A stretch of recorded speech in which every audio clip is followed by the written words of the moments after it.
moment. How many of you are living in the moment? Woohoo! I'm living in the moment with you. I'm going to take you back out of this moment for a minute. Well, actually, there's this idea, right, that if you're living in the moment, then you can't plan for the future, you can't think about the past, and I don't think that that's exactly true. I think you can live in the moment, but then just bring yourself fully into this moment, thinking about the past or planning for the future. So in this moment, we're going to think about our past for a moment. And last week, we had a discussion on rewiring unconscious patterns. And all of these gray cards up on our webs were your intention on what you were going to do to practice that, right? To rewire your unconscious patterns. So how many of you took me up on that last week?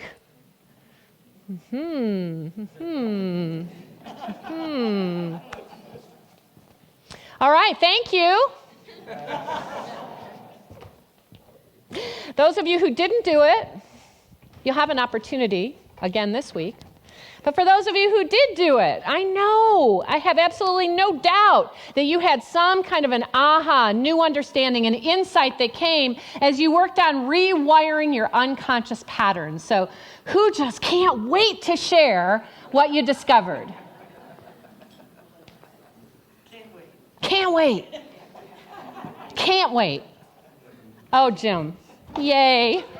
Yay, Jim. Thanks for playing along. You're welcome. So not a big aha moment, but mine was don't eat after 8 o'clock. So that's been my thing. If it was a snack or eat too much after 8 o'clock. So that was my commitment. So I was pretty good about this. Okay, so this was first days especially good, and then later on perhaps not quite so perfect. Okay, all right. That was my experience. It's amazing, though. You just choose something like that, right? Like, I'm not going to eat after 8 o'clock, and then the next thing you know, 8 o'clock hits, and if it's me, I'm going, but I'm so hungry. I'll die if I don't eat something. You know, those unconscious patterns that motivate us and move through us, right? Anybody else? Oh, I see you, Mary Lee. She's like cautiously putting her hand up, it looked like. Hoping there's more people that are doing it. It's all good. Mine was to have better choices for food. I'm usually pretty good, but I've been off the wagon for a while. So I noticed that I got excited about going back to the foods that I like. And so I found that I went to the grocery store and my refrigerator's packed with good foods. Awesome. So I don't have that many choices, kind of things. So you're eating good food this week. How did that make you feel inside? Good. Made me feel good. Anybody else? Carl. Let's hear it, Carl. I have a real bad problem with Sour Patch candies. I buy them by the family-size bag and devour them like crazy. So this week, I decided that I was going to go cold turkey, no Sour Patch Kids. And I felt so good. I didn't have my regular sugar buzz. All kinds of things, good things didn't happen. And I didn't end up with gummy fingers either. Good job. I'm noticing a pattern here. Anybody noticing this pattern? Like, we've all got these unconscious patterns of food eating. So, yay us, getting conscious. So we are continuing this week in our discussion on discovering your soul signature with Panache Desai. And today we are looking at this idea of this harmonious present moment. This harmonious present moment. And so I'm aware and have shared with you all in the past that, we can't breathe in the past. Anybody able to breathe in the past? No? Anybody able to breathe in the future? Anybody? No? We can't experience God in the past either. And we can't experience God in the future either. And we can't experience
anything outside of this moment, this here and this now.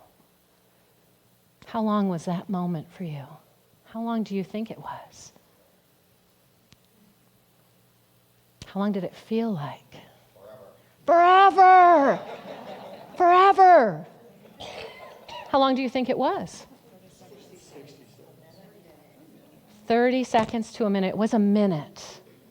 1 minute. It felt like forever. Felt like it was forever to me. But it was just 1 minute. Panache Desai, in one of the days of this past week that I read, talked about that, how we go through life rushing from moment to moment to moment to moment, thinking about all that we have to do or all that we have done, and it feels like life is rushing by. Does anybody feel that way? Yeah. Roberta and I had a conversation about that this week, and she said, and I think I agree with her, that, when you're 3, a day is a big portion of your life. But once you get to be 60, it's just a blip. And so the older you get, the quicker time seems to fly by. And we fill up our moments of our days thinking about what we should have done in the past or what we're going to be doing in the future, and we forget to be present here, now. But when we can stop in this moment and breathe in this moment and be still in this moment, isn't it amazing how time expands? And how long a minute can feel? So we are today talking about this idea of being in this harmonious present moment. So were you aware, as we were sitting there in that stillness, what was going through your mind? What were you thinking? Oh, this is uncomfortable. What else? You were focused on your breath. Connecting with the divine. You were feeling peaceful. You were feeling gratitude. You felt yourself slowing down. I was connecting with everyone else in this moment. Anything else? Tracy. She's so quiet. When is she going to talk? Oh, I pray she's going to say something else. I didn't come here for this. I was up here thinking myself, the minute is a long time. Breathe, breathe. Where did this silly idea come from? Oh, just breathe, breathe. How about if you just smile at everybody? Let's breathe. Oh, I hope this minute is done soon. This is getting really uncomfortable. Breathe, breathe. Right? And just like that, we are each pulled out of this harmonious present moment, which in reality is the only moment that exists. Can you see that? This harmonious present moment, this here, this now, is where eternity exists. It's where the place of time without beginning and without end exists. It's where we can experience the power and presence of God, the only place we can, here, now. And how uncomfortable we sometimes get with this harmonious present moment. Kate. I trusted that you had something good for us. And that felt really interesting. Yeah. That quickly took the place of the discomfort. Thank you, Kate. So Kate trusted that this was going somewhere, that I had something for you in this. I was trusting it too, Kate. Yes, and that allowed you to relax into this moment. When you could trust this moment, you can relax into this moment. But how often do we not trust the moment? It's easy to be in this harmonious present moment when everything is going right. When we're experiencing that place of joy, of happiness, when we're experiencing that place of peace where life is good. Oh, I must have done everything right because this moment is good. And we can experience this harmonious present moment in those moments. But what happens when this harmonious present moment doesn't appear to be too harmonious? What do we do with that? This too will pass. We talked about that not long ago, didn't we, Michael? Yeah. But even in that, this too will pass. It's like wanting to get out of whatever this moment is. Yeah. As I was watching you, I was thinking of Eckhart Tolle does that. Yes. And I was also going back to a lot of my personal training where we're taught to do that as therapists. However, as you came here, I was also very aware that I stopped breathing because of my discomfort of possible being silent with you. Aha. And I think that a lot of us do that. So let me share. And I apologize. I know the name, Jessie. I knew the last name was Moncrief, but I couldn't think of the first name. Jessie is sharing that she was familiar with this kind of an idea, that Eckhart Tolle does this. And that she was comfortable with it until my attention came to her. And then to sit and be in that still place with that attention focused on you, then that became uncomfortable. So what distracts you? What do you use to distract you from the discomfort of this harmonious present moment? Almost anything. Well, that leaves it way out there, doesn't it, Sherry? With keeping busy? Keeping busy, busy, busy. Busy, busy, busy. What else? What do you use? The breath. Jedi uses his breath. When this harmonious present moment feels a little uncomfortable, you go to your breath. You breathe. What else? What do you use to distract you? Jessica? Shut down sensation. You shut down sensation. Yeah. What else? What do you do? Yes, Peggy. You go to the woods? You go to the woods. Bringing yourself back into this harmonious present moment. I heard something over here. Yes, Joanne. I watch TV. There we go. There we go. I watch TV. Sandy. A quick meditation. Bring myself back into this harmonious present moment. In the chapter or the day in which, now I've got Eckhart on my mind, in which we're talking about addictions, Panache tells us that addictions are our distractions. It's what we use to distract ourselves. So when I tend to think of addictions, I tend to think of those big things, right? Alcohol and drugs and that sort of thing. But from this perspective, addiction becomes anything that I use to take myself out of whatever this moment's experience is. I became aware on that particular day that one of the things that I use is food to distract me when I'm bored. How many of you are comfortable with just being bored? No, it's hard. It's hard to be bored. We're not taught to be bored. We're taught to be busy. So we all feel really comfortable being busy, keeping ourselves distracted. But as soon as that distraction is gone and we're bored and I sit there with that boredom, the first thought to go through my mind is I need something to eat. And then I'll go get my something to eat. And then I'll come back and there's still boredom. And so then I might pull out my tablet, getting into the electronics. Wonder what's happening in the news. I wonder who has a good Facebook post out there. I wonder, and I'm looking, distracting, not wanting to just sit and be bored.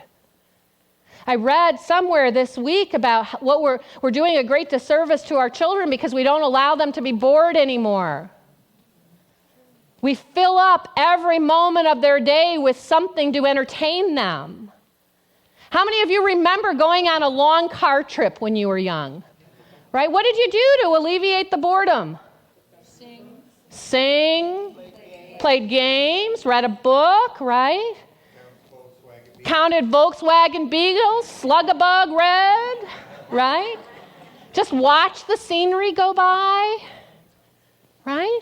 Today, and I say this without judgment because I totally understand why it's done, but today what I've noticed is so oftentimes the kids in the back seats have their tablets in front of them, being entertained during their car ride.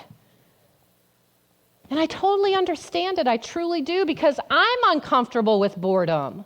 So if I'm uncomfortable with boredom, I'm going to do whatever I can to help the children to be distracted so they don't feel that uncomfortable boredom. But it's sad that we are doing a disservice to our children, that there is value in just sitting and just being and just allowing ourselves to feel the uncomfortable of boredom.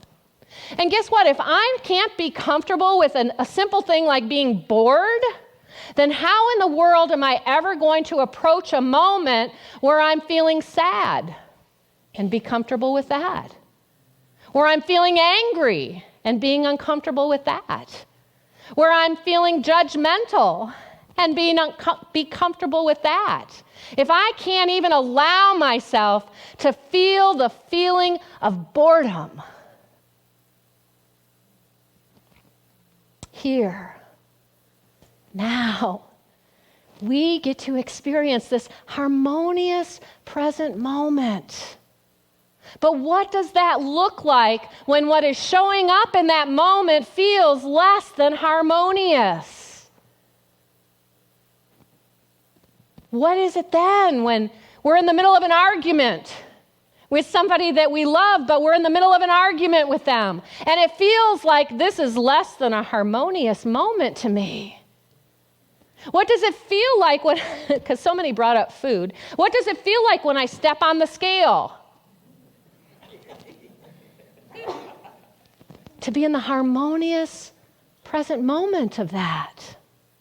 What does it feel like when the doctor's office has given me a diagnosis that doesn't feel good at all, to be in this harmonious present moment?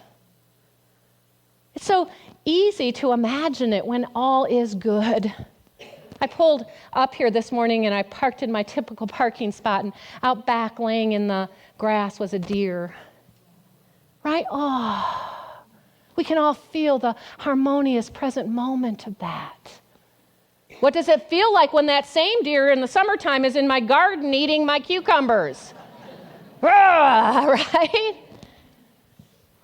How do we become engaged no matter what is occurring in that roller coaster of life, the high of the highs and the low of the lows, to be in the harmonious present moment? So anybody know what in unity is the harmonizing power? The harmonizing power of, yes, who said it? Love, you got it, Joanne. Joanne, yes, love is the harmonizing power. Love is the harmonizing power. Now, those of you who know A Course in Miracles and have studied A Course in Miracles, you know that A Course in Miracles teaches that there is only love or... Look at how easy you knew that answer. It's interesting, isn't it? I know that one. There's love or there's fear. There's love or there's fear. No matter what it is that we're experiencing outside of love, whether it's sadness, depression, anxiety, worry, doubt, concern, any of those things, its basis is in fear. So whenever I'm going through an uncomfortable present moment that I want to distract myself from and get out of, where you and I are at is in a place of fear. So how do we bring ourselves harmoniously back to this moment? There's only love or fear. Now we're taught, Scripture tells us, unity teaches that God is what? God is love. So how do I bring myself back to this harmonious present moment than to breathe and remember that that divine power and presence and I are one? That I have within me all that I need to meet whatever this gift of this moment is. Even those things that I would call less than ideal or negative. That I have within me all that I need to meet this moment. And so if it's in the midst of an argument with a loved one and I say, I want to be that harmonious present moment, and I take a breath, it might mean that I've got to give up the need to be right in that moment. It may mean that I've got to let my defenses drop in that moment. It might mean that spirit inside of me and that wisdom inside of me is saying, shut up. Offer your hand. Look in their eyes. Tell them you love them. And watch in that present moment how the harmony returns in that moment. If I'm sitting in the doctor's office and I've gotten a diagnosis and it's not a diagnosis that I want to hear and that moment feels less than harmonious, I need to stop. Take a breath, as Jedi recommended. Take a breath and remember, wait a minute. God is here. God is the source of everything is here. God provides the way here. Wisdom is guiding me here. Strength is uplifting me here. Divine ideas are arriving here. All is well here.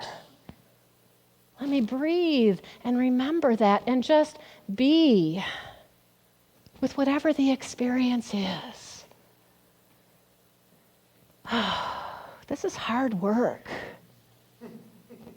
It is. All right, for me. So I got to keep practicing it over and over again. So when you walked in today, you received 2 red cards. One has a ribbon on it and one does not. I want you to pull those cards out, and if you need one, I want you to raise your hand and the ushers will bring one by. And you also need a pen, so if you need a pen, also raise your hand and keep them raised until they come by and bring you what you need. So Jennifer's coming around on this side. Paul's going to go over to that side. Keep your hands up. And some of you are already writing because you know what I'm going to invite you to do. Our spiritual practice is one that you get to decide. What does it look like this week for you to practice being in this harmonious present moment? What does it look like for you? Stop and give thanks before putting food in my mouth. Just stop and giving thanks for that food that I'm about to put in my mouth helps me to be in this harmonious present moment. Live for today and be observant. Become like a child. Get curious about life. What new is here to discover? Be in this harmonious present moment. And as you set your intention, then at some point before you leave today, what I'm going to invite you to do is to come put your intention, the one with the ribbon on it, up on our web. We're building all of these intentions on our web of how people are working these ideas. And then take the other one home with you. Put it where you're going to remember it. Mine is the same as it's been the last 2 weeks. I will do my daily readings morning, noon, and night. Anybody else challenged by that one? Yeah, I mean, I've got an alarm set, and I still only got it 5 days out of 7, so I'm going to practice that one again. And what I want to leave you with is to know that no matter what this moment holds, God is there. We're promised that. Whoops, this is the wrong bulletin.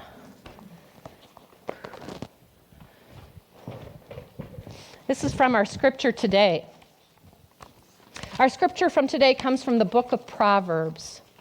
Remember not the former things, going into the past, nor consider the things of old. How often do I live in the past? Behold, I am doing a new thing. Now it springs forth. Do you not perceive it? I will make a way in the wilderness and rivers in the desert.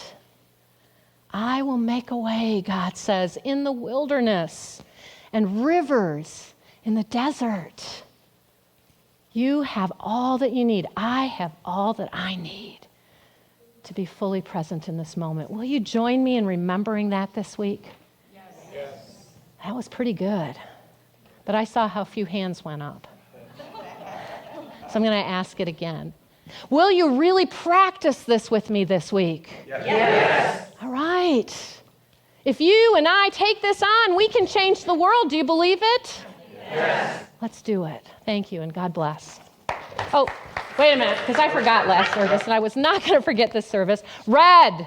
Red represents the power of life. It's what we're giving life to. We can give life to fear. There's plenty of people out there doing that, aren't there? Or we can give life to love. And as we give life to love, every moment will become a harmonious present moment. Thank you.